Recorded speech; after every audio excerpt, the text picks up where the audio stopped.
It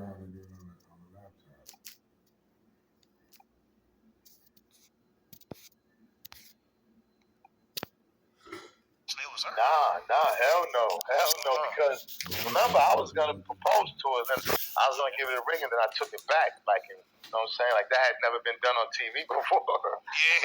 Yeah. That was crazy. I'm gonna tell you, bro. Black Twitter, you broke Black Twitter that night, bro. When that shit went down, I would tell you that's the facts. Now Althea, you ended up you guys had a son together, right? So yeah. He's over here with me now, Zeno. He here with me right now. Okay, shout out to your son.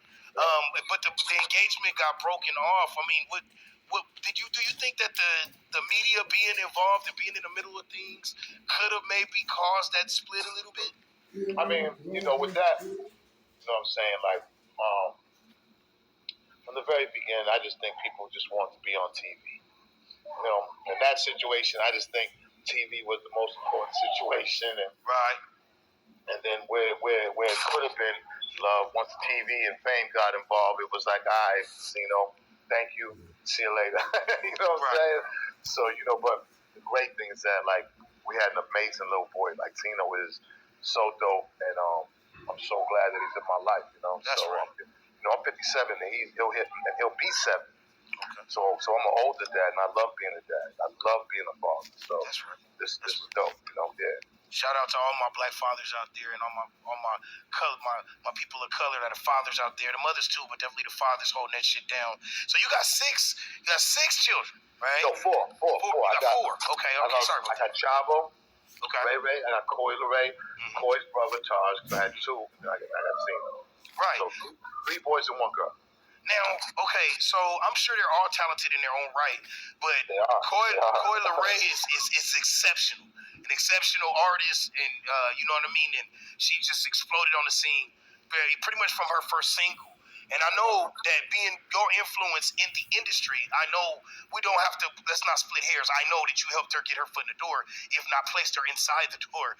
No. I want to make it clear. Listen. Okay. So Coy, of course.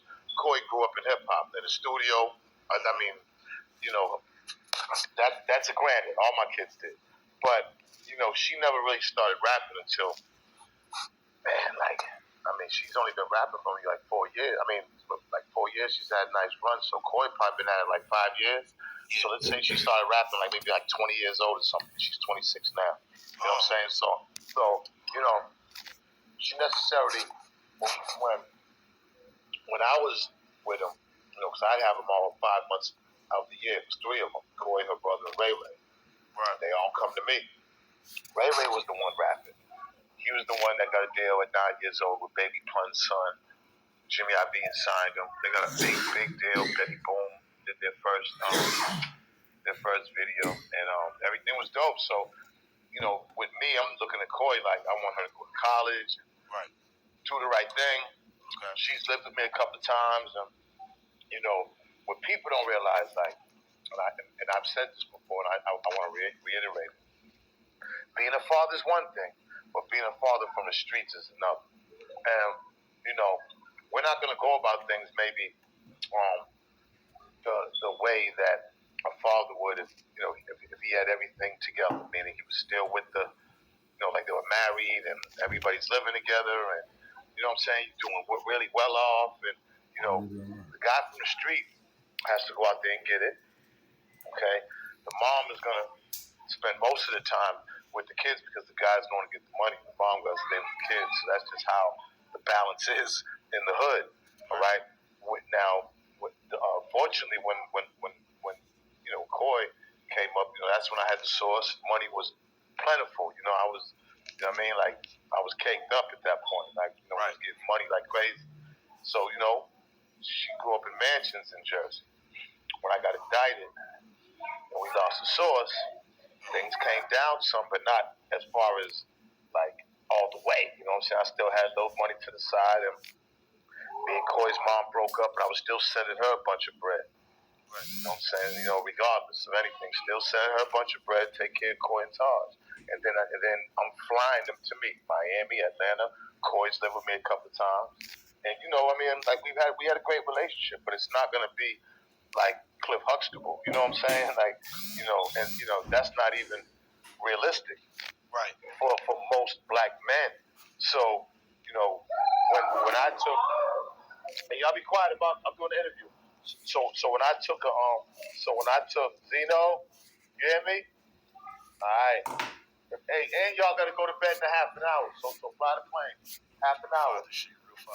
So to me, it's like when all that was going on and like I'm getting a bad rap, that hurt me, man. Like that hurt me more than anything. I'm be honest. Like I've been through some shit that hurt because I've never ever seen that coming.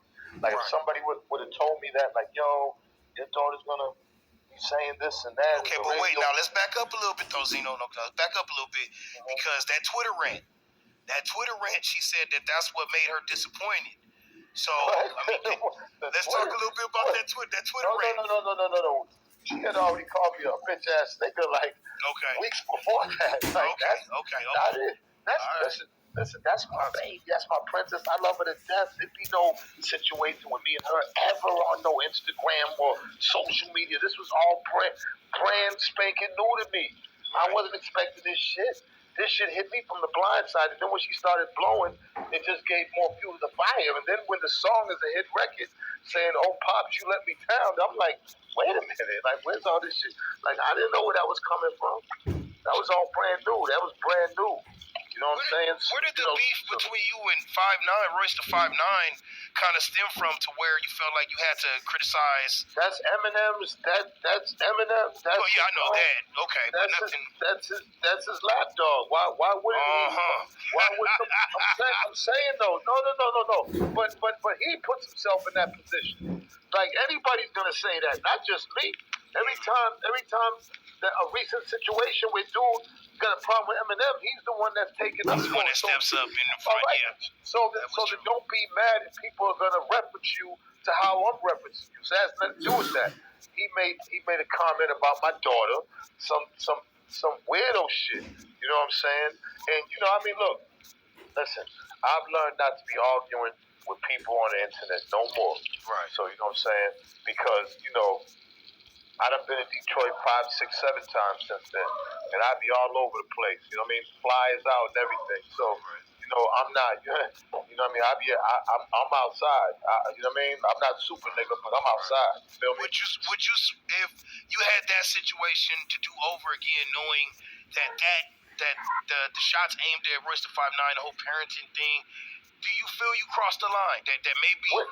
Tell me what, because I'm confused. Where did I cross the line? Well, no, I'm asking you. I'm asking you. I didn't know that I had crossed the line. Like, okay, no, if you don't feel that way, that's fine. I'm just saying. You mean we crossed the line with Royce though? Like, I don't understand. Yeah. That's like maybe you said a little too much or spoke about something. Okay, but no. I'm saying, but me and Royce been going through this for how long, bro? Come on, man. This isn't. As long as Eminem got issues with it, listen, people don't even know that Royce had an issue with Eminem way before Benzino. Yeah, that's all right. People don't even know that. Shit, they beef before me, but then I guess them two squashed their beef, and now he's come on, man, and that's cool. Again, this is old news. It ain't even no issues. I got no issues. He did say some foul shit concerning my daughter, and we see each other as men. We're gonna have to, address that regardless in person. You know what I'm saying? In person, not this internet shit. Right.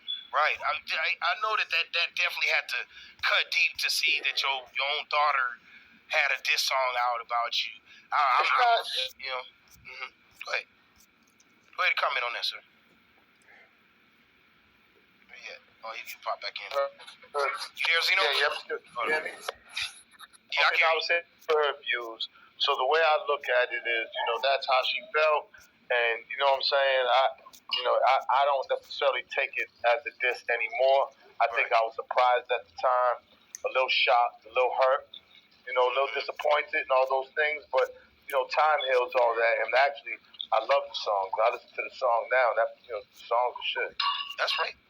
Hey, that's some grown up shit, man. To be able to look at it and be like, hey, as long as my child is thriving because you know what I mean. You're always gonna be a father. She can't ever But change. Let me ask you a question. Let me ask you and everybody else. If your daughter is making songs about about her privates and sucking this and doing and then twerking with no clothes on, I mean, like as you as a father, how are you gonna approach that? I can honestly say it would be something that would rub me the wrong way. But if she's grown, I can't do anything to change. No. I didn't say change it. I'm saying how like are you gonna be supporting that? Like would you be like reposting that and would you be like? I couldn't do that. I personally Okay. Yeah, I couldn't personally do that. Okay.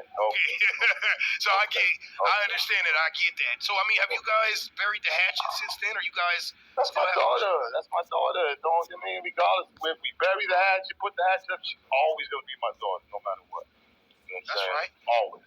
That's what's up. Now I want to get into the more recent stuff as far as the Instagram deactivation and the allegations, quote unquote. I want to get into those, but I'm gonna do a quick reset right here. Okay, now